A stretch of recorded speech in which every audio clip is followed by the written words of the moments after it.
नमस्कार, मी सुनील मंगेश जाधव, राहणार उमरोळी, पालघर येथे आमच्या संत रोहिदास ज्ञाती बांधवांसाठी आम्हाला स्टॉल ग्लोबल कोकण महोत्सवामधून आम्हाला देण्यात आलेला आहे।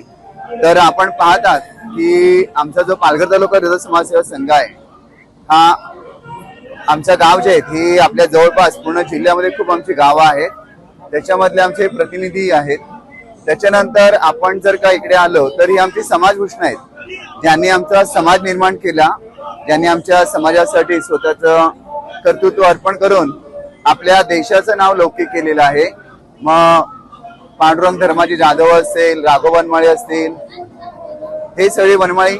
त्याच्यानंतर आता सध्याची आमची महाराष्ट्र राज्याची जी कार्यकारिणी आहे ती कार्यकारिणी आपणा समोर आहे। येथे आमच्या डहाणू तालुक्याचा सुद्धा बोर्ड लावण्यात आलेला आहे।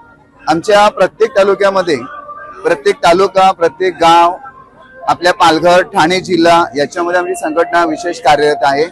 आणि याच्या माध्यमातून आम्ही क्रीडा महोत्सव, रक्तदान शिबिर, आरोग्य शिबिर, त्यानंतर गुणगौरव समारंभ, महिलांचा सन्मान, ज्येष्ठ नागरिकांचा सन्मान, ज्येष्ठ नागरिकांसाठी अनेक योजना, अशा सतत वर्षभर आमच्या समाजासाठी आम्ही काही ना काही उपक्रम चालू असतात। मध्ये गाव पातळीपासून तालुका, जिल्हा पातळीवर वर्षभर भरपूर चालू असतात। विशेष म्हणजे विवाह मंडळ सुद्धा आमच्याकडे आहे, त्याचंही महोत्सव आयोजन केलं जातं, तेही लग्न। आता आपण इथे पाहतात की इथे आमचं समाजभूषणाची जी होऊन गेले त्यांचं पुस्तक या ठिकाणी झालेलं आहे। त्याच्यात सर्वांची माहिती आहे, ज्यांनी आमच्या ठाणे पालघर जिल्ह्यासाठी आपलं सर्वस्व दिलेलं आहे। नंतर आमच्या समाजाची चालीरीती याच्या पुस्तकात आहेत, यामध्ये आमच्या भाषेमध्ये गाणी आहेत, विविध सण समारंभाला जी गाणी बोलली जातात ती आहे। येथे तुम्हाला दिसेल की बरीच पुस्तकं लिहिली आहेत सुनील मंगेश जाधव, तर मी स्वतः आहे आणि मी प्रकाशित केलेली पुस्तकं सुद्धा इथे काही विक्रीसाठी ठेवण्यात आलेली आहेत।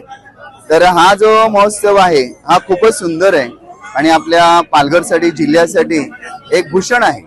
याच्यातून रोजगार निर्मिती तर आहेच, पण सगळ्या लोकांना एकत्र आणणं, आपल्या जिल्ह्याची ओळख जगाला पटवून देणं, अर्थ रोजगार निर्माण करणं, सामाजिक ऐक्य निर्माण करणं आणि सगळंच काही याच्यामध्ये आहे। त्याबद्दल आम्ही आयोजन केल्याबद्दल आयोजकांचे आम्ही आभार मानतो।